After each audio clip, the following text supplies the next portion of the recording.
सभी को नमस्कार। अभी आपने कोयल की मीठी वाणी सुनी और ये सब किसके कारण है? ये है पेड़ के कारण। और प्रकृति में पेड़ ही है जो पशु पक्षियों हम सब मनुष्यों का जीवन का पालन करते हैं, ऑक्सीजन देते हैं। हम सब पेड़ पर ही निर्भर हैं और यदि पेड़ ही नहीं कट रहेंगे तो हमारे आने वाली पीढ़ी को न पशु पक्षियों सभी की आवाज़ें सुनने को मिलेगी, ना देखने को मिलेगी। क्या आपको पता है पिछले 68 सालों में पीपल, बरगद और नीम के पेड़ों को सरकारी स्तर पर लगाना बंद किया गया है। पीपल कार्बन डाइऑक्साइड का 100% एब्जॉर्बर है, मतलब उसको अवशोषित करता है। बरगद 80% और नीम 75%। इसके बदले लोगों ने विदेशी यूकेलिप्टस के पेड़ को लगाना शुरू कर दिया है जो ज़मीन को जल विहीन कर देता है। आज हर जगह यूकेलिप्टस, गुलमोहर और अन्य सजावटी पेड़ों ने ले ली है। अब जब वायुमंडल में रिफ्रेशर यानी कि वायु को फ्रेश करने वाला, ताज़ा करने वाला ही नहीं रहेगा तो गर्मी तो बढ़ेगी ही, और जब गर्मी बढ़ेगी तो जल भाप बनकर उड़ेगा ही। हर 500 मीटर की दूरी पर एक पीपल का पेड़ लगाए तो आने वाले कुछ साल भर बाद प्रदूषण मुक्त भारत होगा।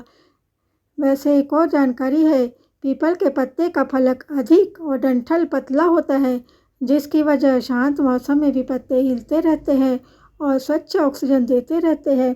वैसे भी पीपल को वृक्षों का राजा कहते हैं। इसकी वंदना में एक आप श्लोक सब लोग जानते ही होंगे। मूलम ब्रह्मा त्वचा विष्णु सखा शंकर में वच पत्रे पत्रे का सर्वदेवानां वृक्षराज नमस्तुते। इन जीवनदायिनी पेड़ों को ज़्यादा से ज़्यादा लगाने के लिए समाज में जागरूकता बढ़ाए। बाग बगीचे बनाइए, पेड़ पौधे लगाइए। बगीचों को फालतू के खेल का मैदान मत बनाइए। जैसे मनुष्य को हवा के साथ पानी की ज़रूरत है, वैसे ही पेड़ पौधों को भी हवा के साथ पानी की ज़रूरत है। बरगद 1 लगाइए, पीपल रोपे 5, घर घर नीम लगाइए, यही पुरातन साज, यही पुरातन साज।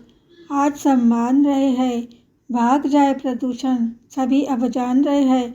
विश्व ताप मिट जाए, होए हर जन मन गदगद। धरती पर त्रिदेव है, नीम, पीपल और बरगद।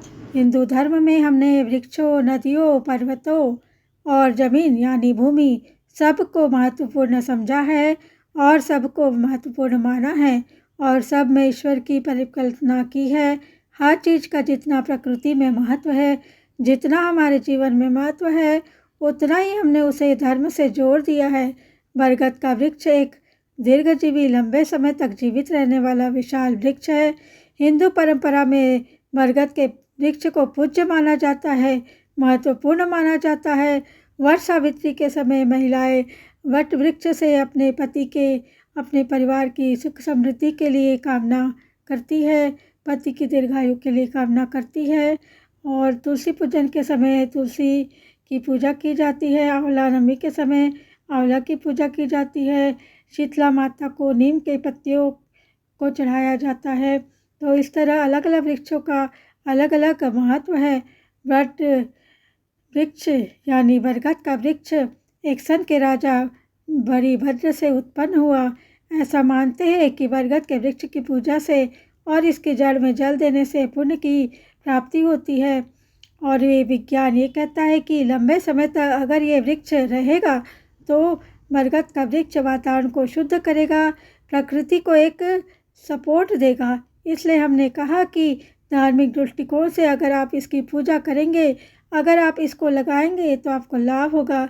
बरगद का वृक्ष त्रिमूर्ति का प्रतीक है, ब्रह्मा, विष्णु और महेश का। इसके चल में विष्णु, जड़ में ब्रह्मा और शाखा में शिवा का वास माना जाता है। जिस प्रकार पीपल को भगवान विष्णु या भगवान कृष्ण का प्रतीक माना जाता है, उसी प्रकार बरगद को भगवान शिवा का प्रतीक मानते हैं। पीपल का वृक्ष भगवान कृष्ण का प्रतीक है, बरगद का वृक्ष भगवान शिवा का प्रतीक। बरगद का जो वृक्ष है यह प्रकृति के सृजन का प्रतीक है, इसलिए संतान के इच्छुक लोग इसकी विशेष पूजा करते हैं। जिनको जीवन में संतान की कामना होती है उन्हें इसकी पूजा करनी चाहिए। ये बहुत लंबे समय तक जीवित रहता है, इसलिए इसे अक्षय वत यानी ऐसा वृक्ष जो कभी क्षय न हो, ऐसा वृक्ष भी कहा जाता है। हम अब ये बताती हूँ कि बरगद का वृक्ष मूल्यवान है, प्रकृति के लिए इसका रहना जरूरी है, तो हम इसे गंभीरता से नहीं समझते, इसलिए हमने इसे धार्मिक रूप से जोड़ दिया गया। धार्मिक रूप से ये बहुत मूल्यवान है, बहुत पवित्र है। अगर आप ये बात समझेंगे तो ये वृक्ष लगाएंगे, इसे काटेंगे नहीं। प्रकृति पर एक सपोर्ट सिस्टम इससे पैदा होगा।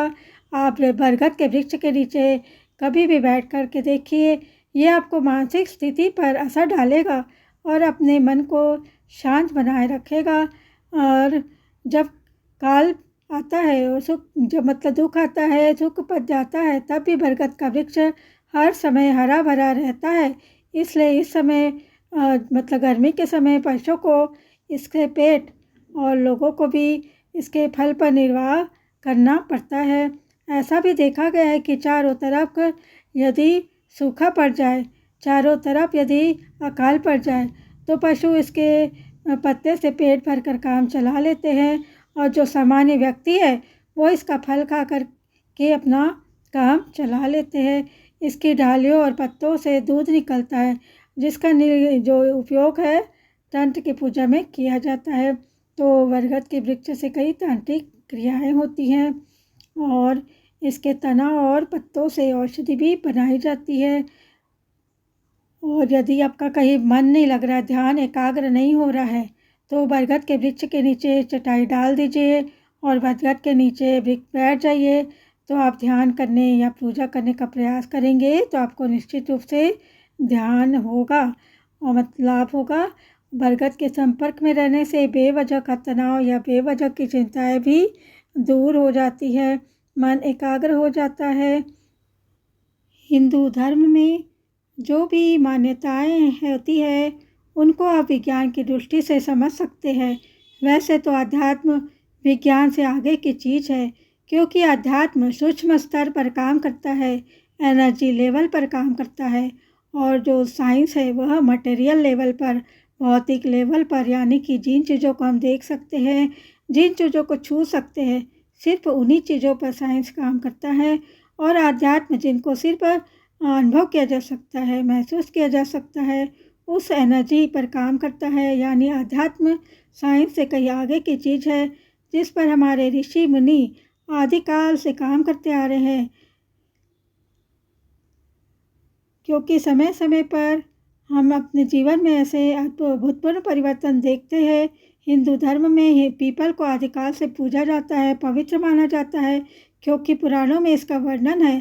स्कंद पुराण के अनुसार पीपल के मूल में भगवान विष्णु, तने में भगवान केशव, शाखाओं में नारायण, पत्तों में श्री हरि और फलों में सभी देवताओं का वास है।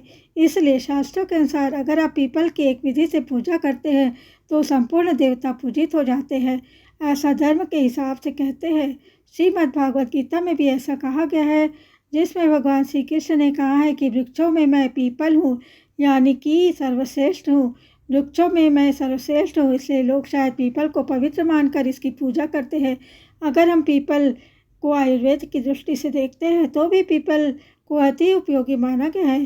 कोई भी बीमारी, अधिकतर बीमारियों में आपने देखा होगा, चाहे हृदय की बीमारी हो, पीलिया की बीमारी हो, मलेरिया हो, दमा, खांसी, सीधा, रतौंधी, इन सब में पीपल का किसी न किसी प्रकार से इसकी टहनी, इसकी लकड़ी, पत्तियाँ और कोमल जो होती हैं, इन सभी का प्रयोग किया जाता है।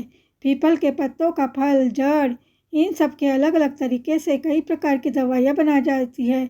वास्तव में पीपल ही एकमात्र ऐसा पेड़ है जिससे हर समय प्राणवायु मतलब ऑक्सीजन निकलती रहती है।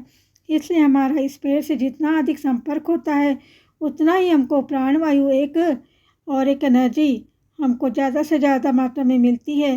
तो हम कह सकते हैं कि स्वस्थ प्राणवायु हमको इससे प्राप्त होती है।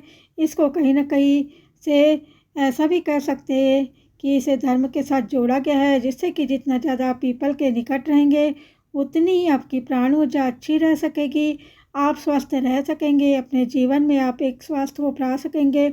इसकी छाया सर्दी में गर्मी और गर्मी में ठंडक का एहसास कराती है।